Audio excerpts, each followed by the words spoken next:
Hello YouTube, this is Billy. Today I'm coming back to you guys. I just recently went deer hunting and wanted to go over a little bit, share a little bit with everybody that maybe some of this can help some of you guys. I discovered that not every pin in the world will write on the deer tag that you put on the deer. Not every pin will write on that. So I wanted to let everybody know that having a like a permanent marker, fine tip permanent marker in your backpack so that you're able to get that properly filled out, that's an important thing that you might want to add to your backpack. I've got this little rechargeable flashlight that helps me in case it starts getting dark when I'm trying to get back to the truck. I have a power bank that I also keep in my backpack, and I did not think to grab the little cord that goes from the power bank to the flashlight. So if you got any kind of electric gizmos, you want to make sure that you have the appropriate cords in your backpack so that if you're needing to charge your flashlight that you can. I like to try to field dress my deer as fast as possible after dragging my deer out of the woods, which was a long ways to get him drug out of the woods. Now me, I have a medical condition where I'm unable to like deadlift the weight of the deer. So for me, I have to do like dragging them out like with the rope and stuff. Hindsight being 2020, I wish I had brought some zip ties. In my case, if I had some zip ties after I got him field dressed, I could have poked some holes down both sides where I had split them open and then zip tie them back closed.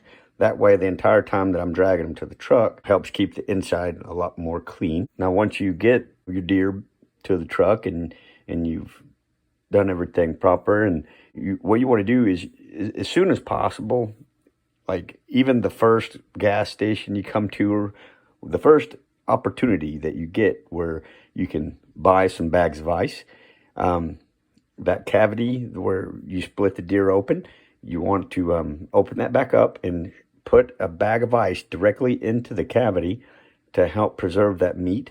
Some processors may be able to do like after hours receiving, and some processors might not be able to do after hours receiving.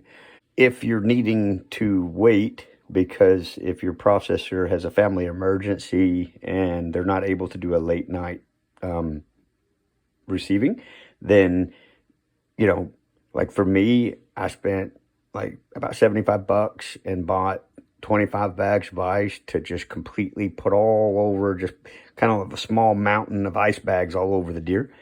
And that way the next morning he would be just fine. You want to try to keep your deer at least as cold as possible, okay? So like if it's, you know, anything below 40 degrees is perfectly fine overnight, okay?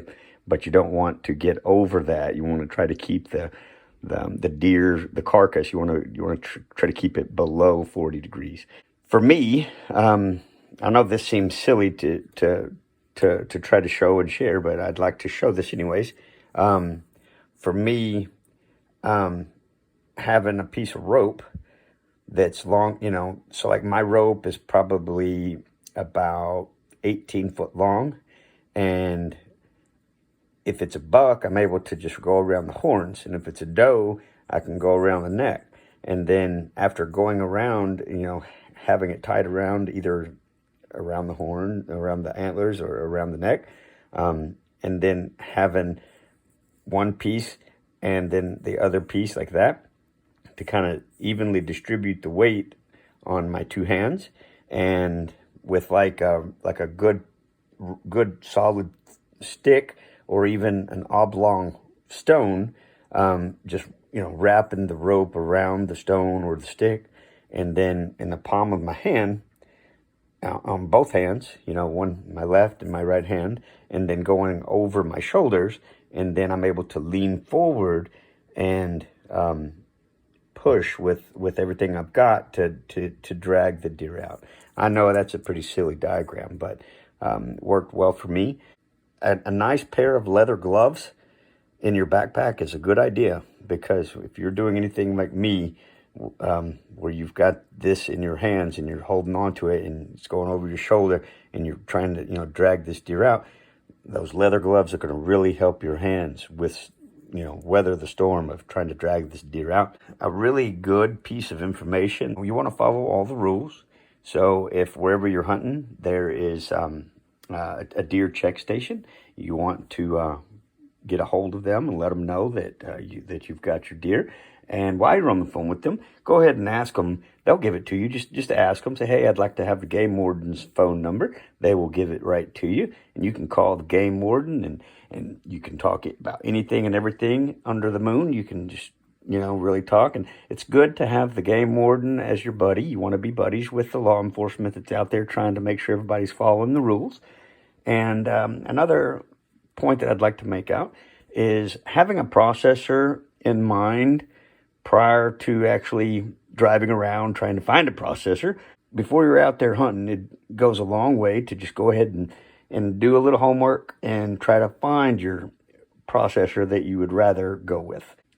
On the back of the license, after you've got the tag on the deer, on the back side of your license, there's a little space where you fill out, and it's very self-explanatory.